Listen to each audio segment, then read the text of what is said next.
जंगल में एक आलीशान होटल था। उस होटल में 5 शिकारी शिकार खेलने के बाद वहाँ रहने के लिए गए। जैसे ही वो खा पी के सोते हैं, उसके बाद जब उनकी आँख खुलती है, पूरा कमरा सांपों से भरा हुआ था। वो सांपों से बचने के लिए इधर उधर भागने लगे, लेकिन उनको बचने की कोई भी जगह नहीं मिल रही थी। जैसे सांप मानो उन्हें सिर्फ डसने के लिए ही आए हों और उनके पास में बचने की कोई भी जगह नहीं थी। दोस्तों, आज मैं आपको नाग पंचमी पर्व का क्या महत्व है और हमारे जीवन में सांपों का क्या महत्व है, इसके लिए मैं एक कहानी लेके आया हूँ। हमारी कहानी कुछ ऐसी शुरू होती है कि 5 शिकारी जो आपस में दोस्त थे, वो जंगल में शिकार खेलने के लिए गए।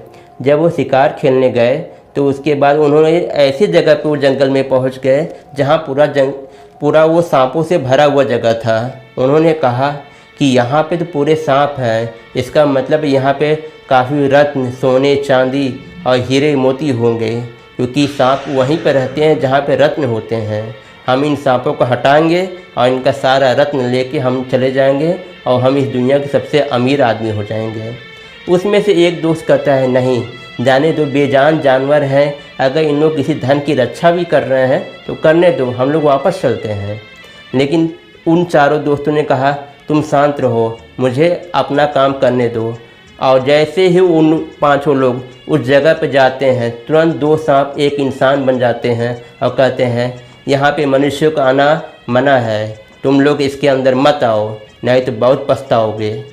उन 5 ने तुरंत उसकी एक बात नहीं सुनी और बंदूक से उसे मार डाला।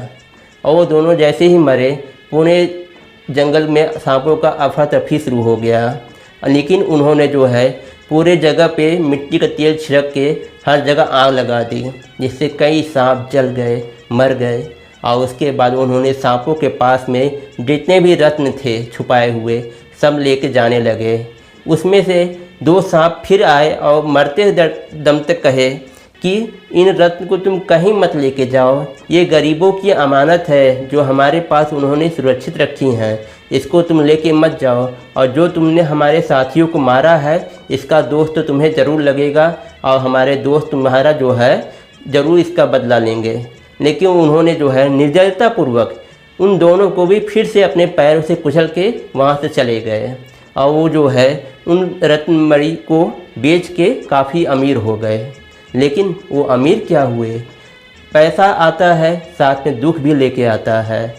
उनके लिए जैसे दुखों का पूरा दरवाज़ा ही खुल गया हो।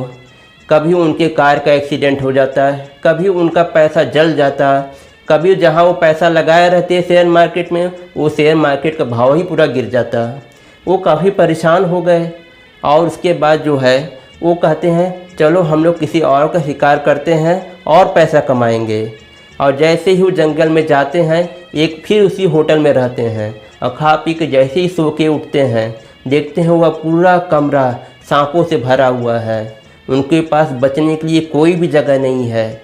वो किसी तरीके से सांपों के ऊपर से निकलना शुरू करते हैं। उसमें से जो है सांपों ने 2 आदमियों को वहीं पर डस के उनका काम तमाम कर डाला और 3 आदमी वहाँ से निकलने में कामयाब हो गए। वो तीनों अपनी जान बचाने के लिए लगातार भाग रहे थे, लेकिन सांप उनका पीछा छोड़ने को ही नहीं तैयार हो रहे थे।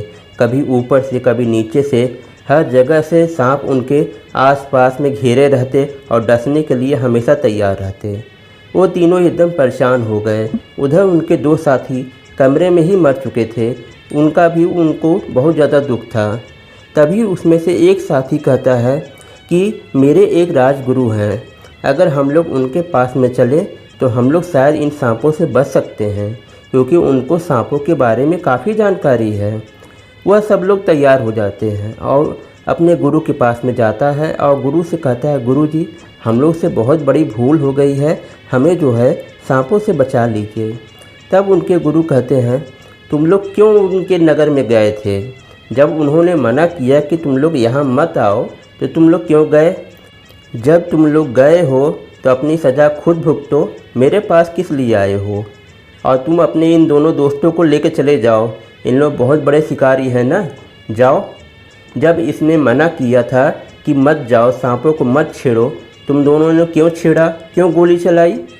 और उसके बाद साधु जो हैं उन लोग की बात सुनने को तैयार नहीं हो रहे थे। उन लोग बार बार गिड़गिड़ाने लगे कि नहीं, आप हमारी जान बचा लो, हम लोग आपके बहुत आभारी रहेंगे, अब ये गलती हम लोग दोबारा नहीं करेंगे। यह बात जब उनका सच्चा पश्चाताप देखे तब उन्होंने कहा, मैं तो उन लोगों को नहीं रोक सकता हूँ, सांपों को, लेकिन एक उपाय है, अगर तुम लोगों ने कर लिया तो हो सकता है तुम लोग की जान बच सकती है। प्रयागराज में संगम तट पे नागबासुकी मंदिर है। अगर तुम लोग उस मंदिर तक पहुंच गए तो वहां के आसपास जो है पत्थर मिलते हैं, उन पत्थरों में 5 पत्थर को चुन के अपने पास में रख लेना। जैसे ही तुम लोग अपने पास में पत्थर को रखोगे, ये सांप तुम्हें नहीं काटेंगे। तो उन्होंने पूछा, ऐसा क्या उस मंदिर में कि जो है कि सांप वहाँ पे नहीं काटेंगे?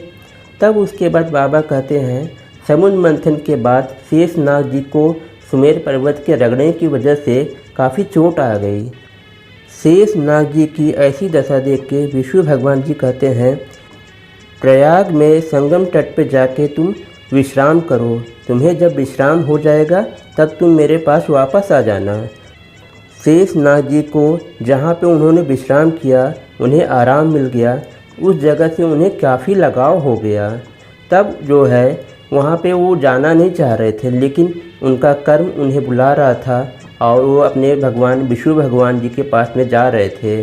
तब ब्रह्मा जी अपने मानस पुत्र से कह के उस जगह पे शेषनाग जी का मंदिर बनवा दिया, जो नागबासुकी मंदिर बन गया। इस मंदिर के दर्शन मात्र से मनुष्य के समस्त पाप नष्ट हो जाते हैं। संगम में स्नान करने के बाद अगर नागबासुकी मंदिर का अगर दर्शन नहीं किया गया तो वह स्नान पूर्ण रूप से नहीं माना जाता है। ऐसे ये नागबासुकी मंदिर है और यह इसकी विशेषता है। और तुम लोग वहाँ पे पत्थर लेके सीधा तुम लोग बनारस काशी की तरफ में जाना और वहाँ पे जो है अति प्राचीन मंदिर नागों का है। वहाँ पे 70 फीट गहरा एक कुआं है।